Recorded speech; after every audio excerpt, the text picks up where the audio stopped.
Hello everyone. Today we will discuss about process creation. So during the course of execution, a process may create several new process. So the creating process is called the parent process and the new process are called children of that process. Suppose if a process P1 is executing and it has created two new process P2 and P3. So P2 and P3 will be children of P1 and P1 will be the parent of these two process. And then each of these two process may in turn create other process. So let's say P2 has created new process P4 and P5. So it will form a tree-like structure. Okay. Now when I say that a process can create a new process, so there are two possibilities for execution. The parent continues to execute concurrently with its children, or the parent will wait for the children to complete first and then it will start executing. So it will basically wait for the children process to terminate and then it will start executing. And then there are again two possibilities for address space of the new process. The first one is the child process is duplicate of parent. So basically, since the child process is duplicate of parent, so it has the same program and data as that of parent. So they both will do the same task. But the second possibility is a child process has a new program loaded into it. Now, since this child process has a new program loaded into it, so it will perform different tasks. And as we all know that for executing a process needs certain resources. So how this child process will get resources? So this child process can either request the operating system for the resources, or the pair it may be constrained to a subset of resources of the parent process. So in that case, the parent may have to partition its resources among all its children. So there are two possibilities for resource also.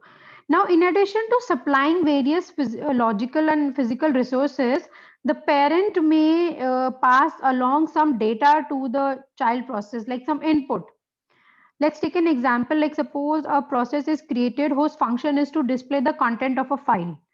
Now, if the function of the process is to display the content of the file, it should know the name of the file. So that should be given as input to that process. So in that case, when a process is created, it will get as an input from its parent process the name of the file which it has to display. Okay. Now in Unix, fork system call is used for creating a new process. So basically a fork system call creates a duplicate of the current process. Both child and parent continue execution at the instruction after fork. And how is it possible? Because child process uses the same program counter as and same CPU register, same open files as of parent. So since they are using the same program counter, so they will start executing, like they will execute from the same, they will start executing from the same instruction, which is the instruction immediately after fork.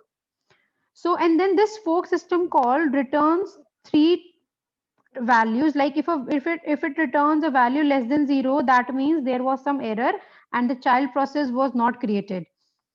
Then second is 0, and this is returned when it refers to a child process. And then a value, the third option is a value greater than 0, which refers to the parent process. Okay. So in fork, both process continue execution at the instruction after fork. And the difference is the return code of the fork.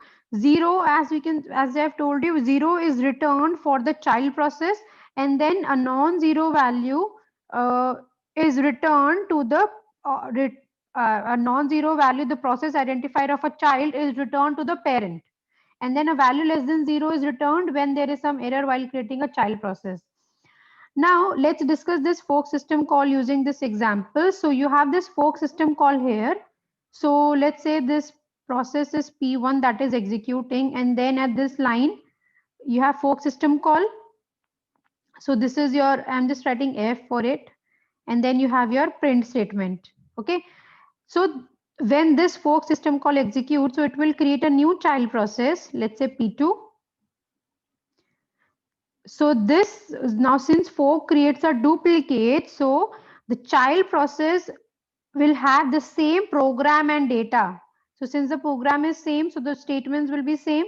So I'm just writing the same thing here, and both start executing from the instruction, like executing from the instruction followed by the fork system call. So which is this. So program counter will point to this. And now this here we have this process will execute. So it will print hello. And when this child process will execute, it will print hello. So you will get two hello in output. So that's how your fork system call works. Now in this case, your child process and parent process both are executing the same program basically. What if you want your child process or your parent process to perform different tasks? So in that case, after fork system call, one of the two process, you can use the exec system call to replace the process memory space with a new program. Basically, this exec family of functions replaces the current running process with a new process. So since you're replacing the current running process with a new process, either your parent and child can do this, so they will perform the different tasks. So the two process will be able to communicate because they are parent and child, and then they will then go their separate ways, because you have created a like the process has been replaced using the exec system call. And then as we discussed that there are two possibilities for execution also. So right now the both parent and child were concurrently running in this example. If you want your parent to wait for the child to complete first, so you use the wait system call. Let's discuss this using an let's see the program for this. So here the first statement is PID equals to fork. So the value will be returned by fork depending on the value. If it is less than 0, that means fork failed, there was some error. So we are just printing fork failed.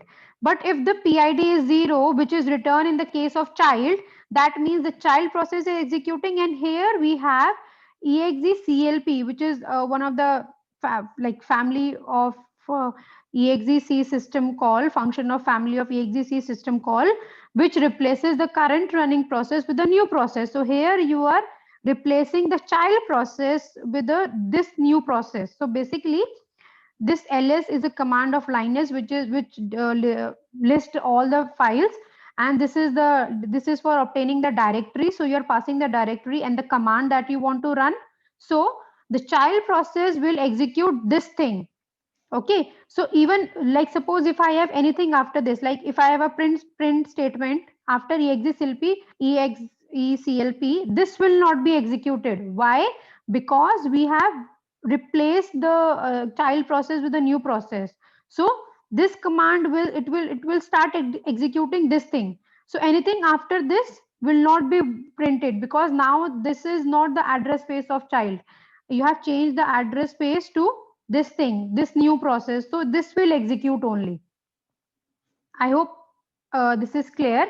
And then in else part, if the value is not less than 0 and it is not 0, then obviously it is greater than 0.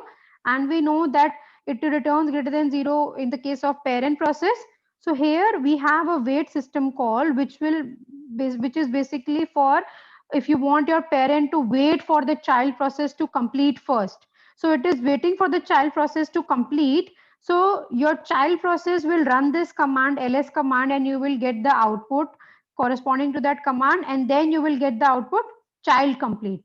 So that's how you can make your parent wait, and that's how you can change the address space using execlp command.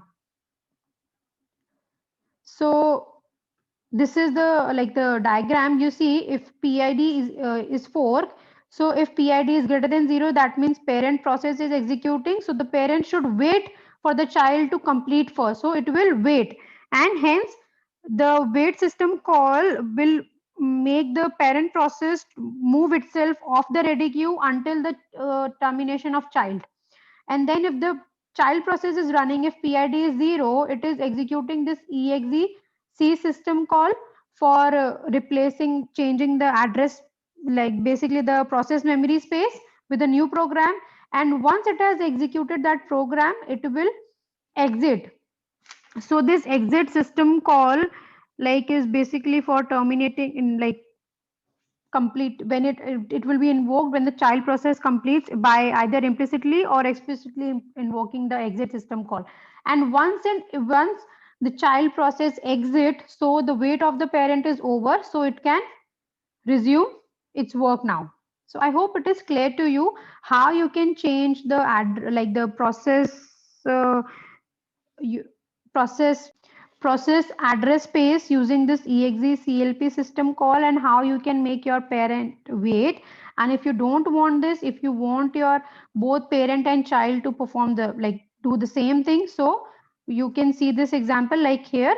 You can just use the fork system call, so both will start executing this instruction. But if you want to change it, so after the fork system call, either one of the process can call the exec system call for replacing the process memory space. And it's not compulsory that you just have to pass this ls command. It can be the path to any binary file. Suppose there is another program file and you want your child process to run that, so you can give the path and then the name, so it will start executing that file only. So I hope this topic is clear to you. In the next video we will do some questions on fork system call. So if you have any queries, please drop them in comment section. Thank you.